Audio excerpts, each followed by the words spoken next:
Hello everyone, welcome back. Today we're going to talk about 700 R4 valve body differences and changes throughout the years of production from 82 to 93 and go over those changes in detail along with the corresponding changes in the separator plates to valve body to case gasket sets, and then we'll close by showing you important changes on the cases themselves. So there are four distinct versions of the 700 R4 valve bodies produced from 82 to 93, and they are as follows.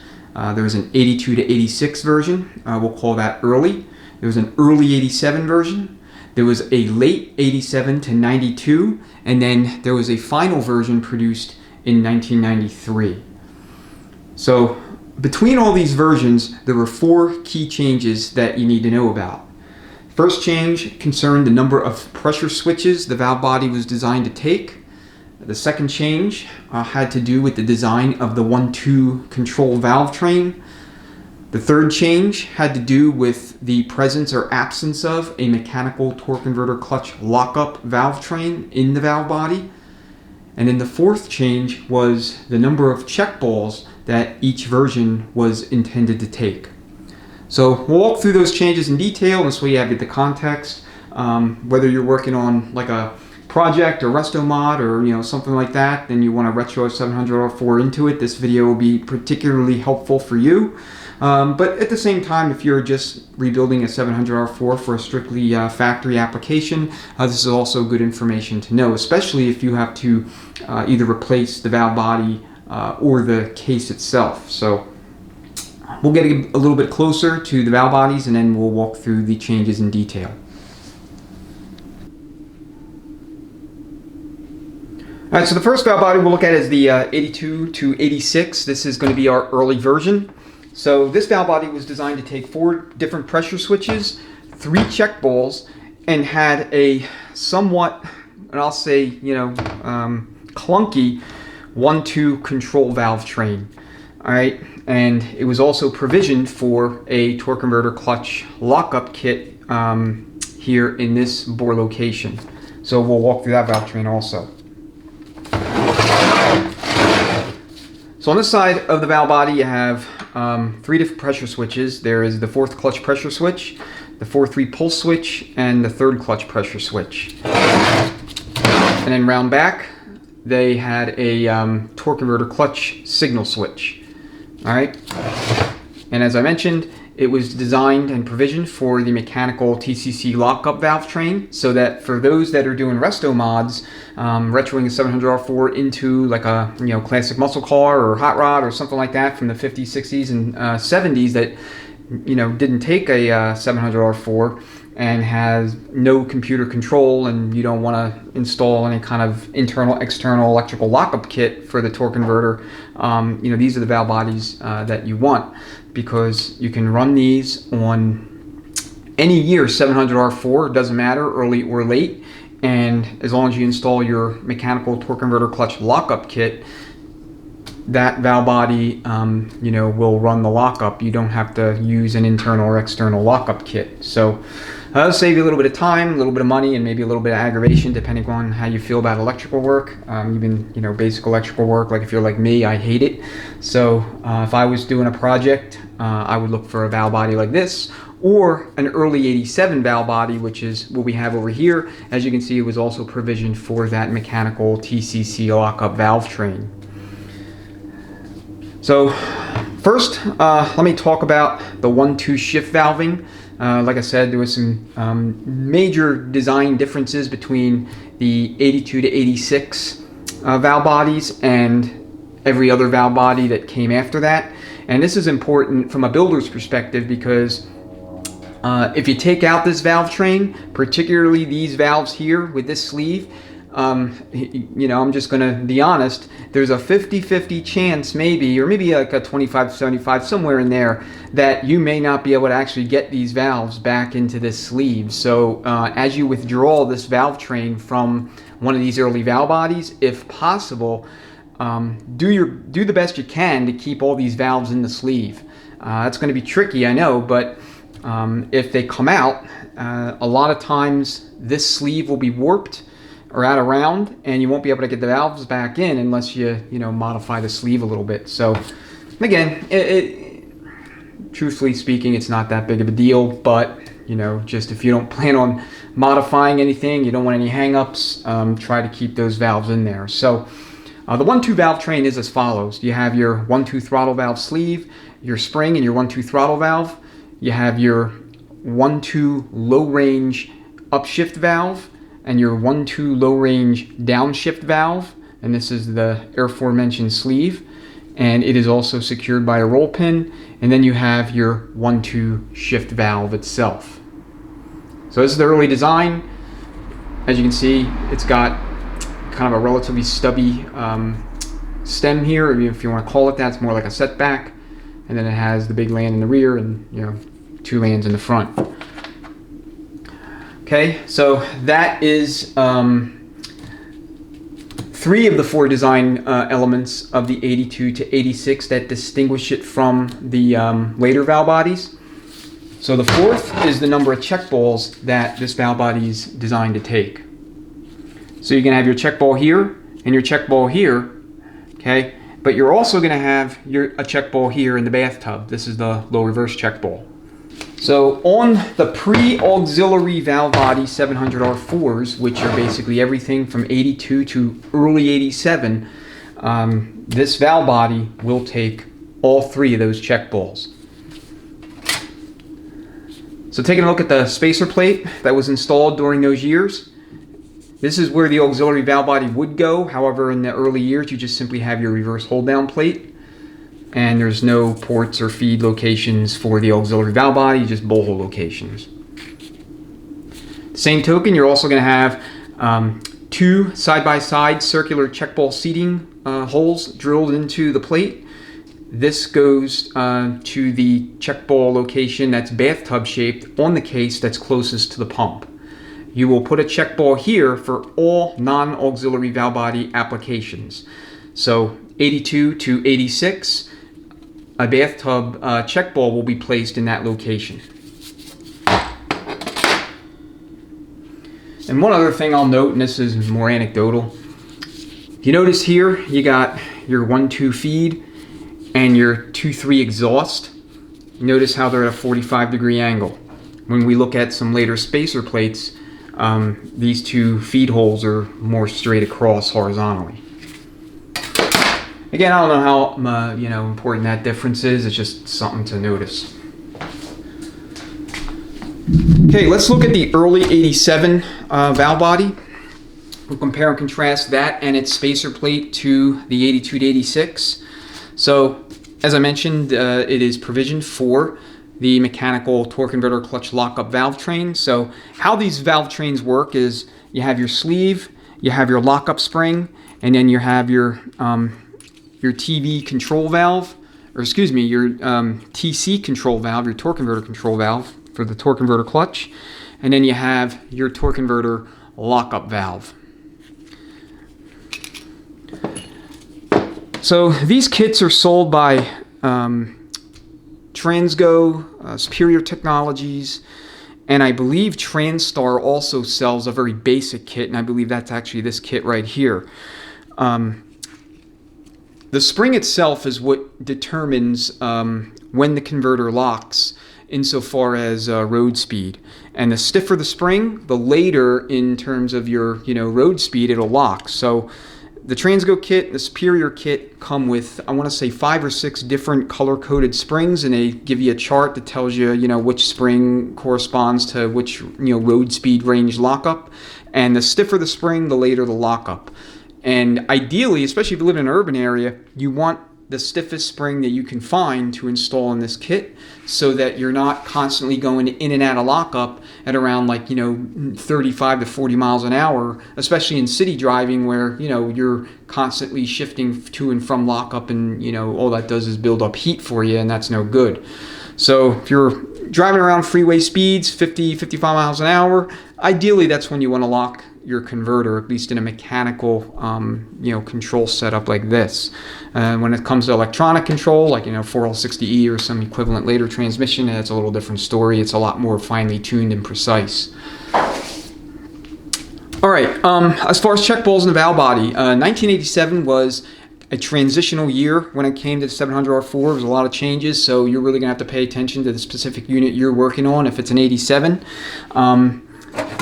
If you have a spacer plate that looks like this, in an 87, it's going to be one that has the auxiliary valve body ports as well as the ports for your bathtub check ball location, the two side-by-side circle ports.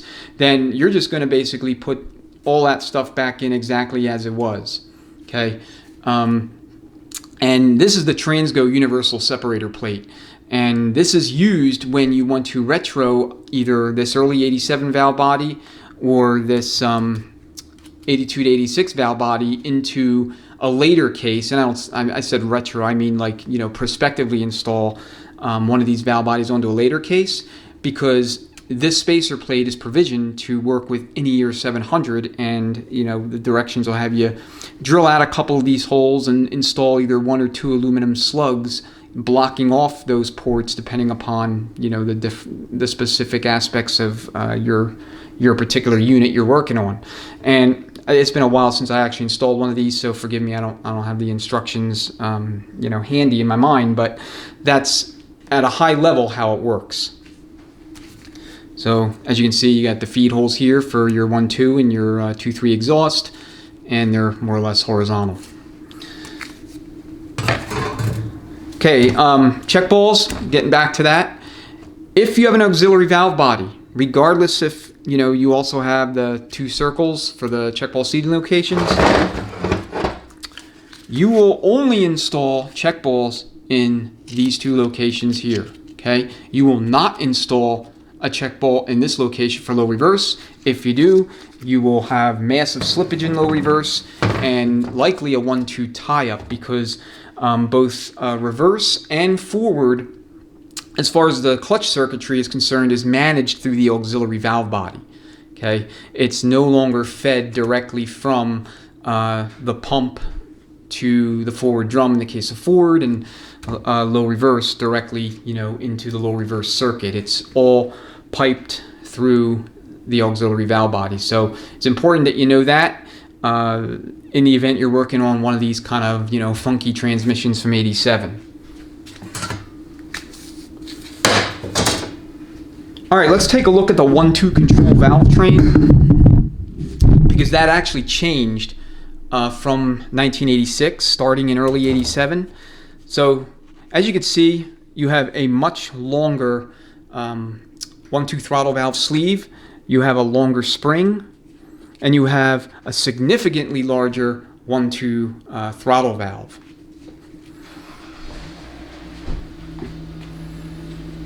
So we'll kind of compare here the 2 designs.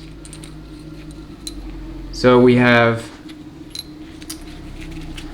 if I can get it to cooperate here, we have early and we have late.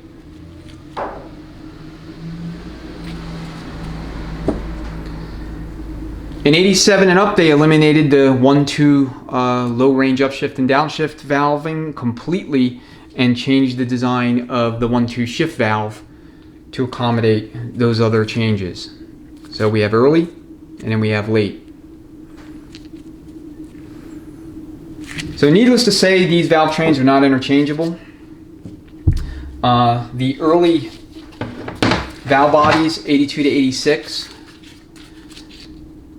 they had a roll pin location here for the TV sleeve, and then they also had a roll pin here to secure that low range upshift and downshift valve sleeve.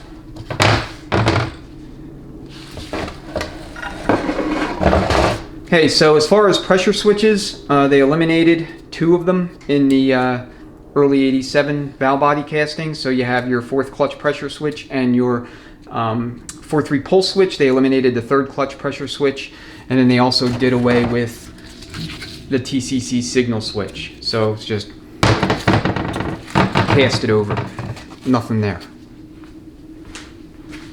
All right, let's take a look at the last valve body that I have, and I'm gonna also use this late 87 to 92 valve body as a proxy for the 93 because there was only 1 change. So The major difference between this valve body and previous valve bodies is going to be the lack of a mechanical torque converter clutch lockup valve train bore. So there's no location here for you to install one. So unlike the earlier valve bodies, which you can prospectively install onto a later case, provided you're also using that Transgo universal separator plate, you cannot retro one of these valve bodies onto an earlier case. So you can go forward with the earlier valve bodies, but you cannot go backwards with the later two valve bodies. It just won't work. Now, I've never done it on purpose to see what exactly would happen, what would happen if you tried, but just take my word for it for now. I guess if there's anyone out there that's, eager for, I guess a little adventure and wants to experiment and, see what would happen, by all means, I'd love to hear, if you tried it and what kind of drivability symptoms and, what the vehicle did when you went to drive it. But, just in terms of like what we know to be true and not true, this one unfortunately won't work. And I say unfortunately because these older valve bodies are getting harder to find, and one of the problems I've personally noticed with them is a lack of a 3/4 upshift, and that accounts for everything in the valve body moving and working as it should. TV cable geometry and adjustment perfect. Nothing, as far as visually speaking, no damage, no issues, and everything else in the transmission working just fine. The lack of a 3/4 upshift, as well as inconsistent TV pressures, even with the updated Transgo valve, are the two main problems that I've seen with the earlier valve bodies. So, while they're great for convenience of having that TCC mechanical lockup capability, you may run into issues with them getting to actually function, the way they should. Okay, so late spacer plate. So, a couple key changes. Of course, you have your auxiliary valve body, feed ports and passage provisioned.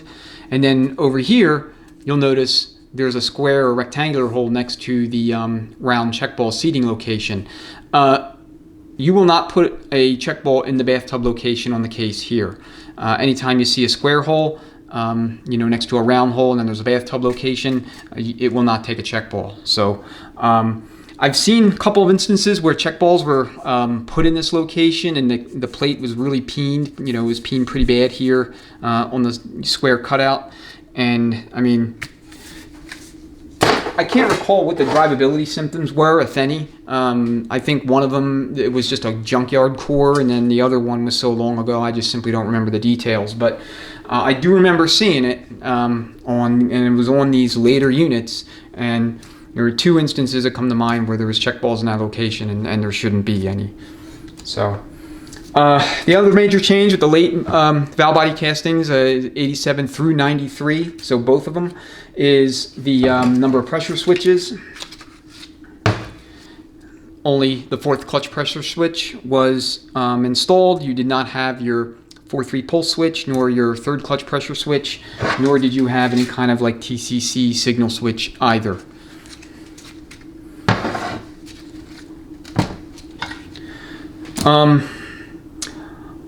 Check balls.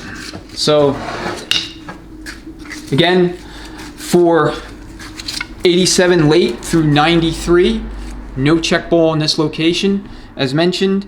Now in 93, they did make one change to the casting, and that is, here you have a check ball, here you have a check ball for the late 87 to 92, but in this area, somewhere over here, there was a third check ball location. The 93 valve bodies, and generally speaking, the 93 units are relatively rare, simply because they were only installed into Corvettes and the F-body platform. So the Camaros, Firebirds, Formulas, etc. They got them, the Trans Ams. But to my knowledge, that was it. They were the only kind of holdovers that GM had that didn't migrate to the 4L60E in 93.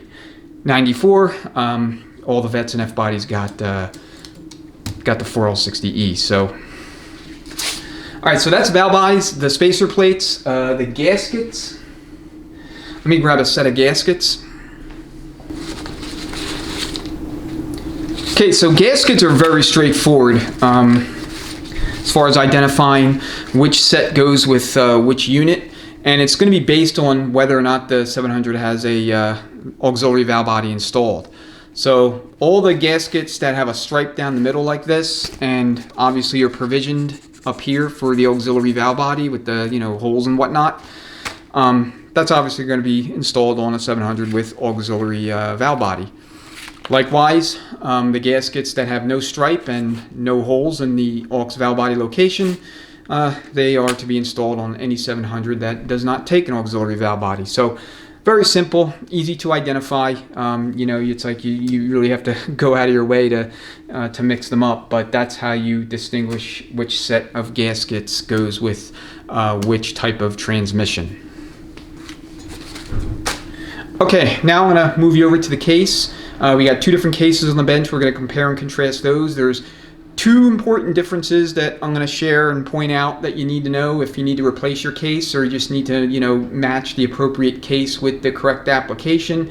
And then one of the cases is actually a Corvette case, so I'll point out an additional difference between the Corvette cases and every other 700R4. On the left side, we have an early case designed to not take an auxiliary valve body. I believe this is an early 87 case. And then on the right side we have an 88 and up case out of a Corvette, and that is designed to accept and take an auxiliary valve body. So what is the difference between these two cases when it comes to the aux valve body versus not? So let's first take a close look at the non-auxiliary valve body early case.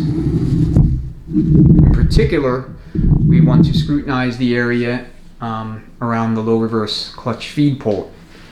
So here's low reverse. So here's your low reverse circuit. Okay, right here. You'll notice that it is uninterrupted from up here down through here. Now let's compare and contrast that with the later case. And you'll notice we have a dam here. So all auxiliary valve body 700R4s have that dam. If the dam is not present and you install an auxiliary valve body setup, including the pump and the valve body, the main valve body, and the spacer plate and the gaskets and all that, this transmission will not work correctly. So you must have that dam there, because what that does is it segregates forward from low reverse. Okay, you'll have a massive cross lead between those two circuits. This is essentially what the problem would be. All right, let's take a look at one other difference, and for this I'm going to have to kind of manipulate the case a little bit, hold it in front of the camera.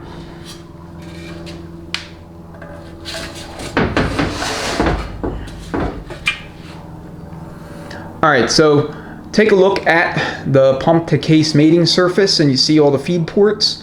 You have 6 of them in total. On the far left feed port, that's going to be your forward clutch feed location. The early 700s fed forward directly from the pump.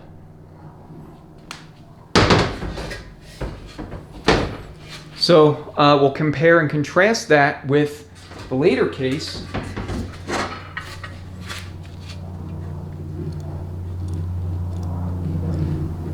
And you'll notice that that feed port is missing.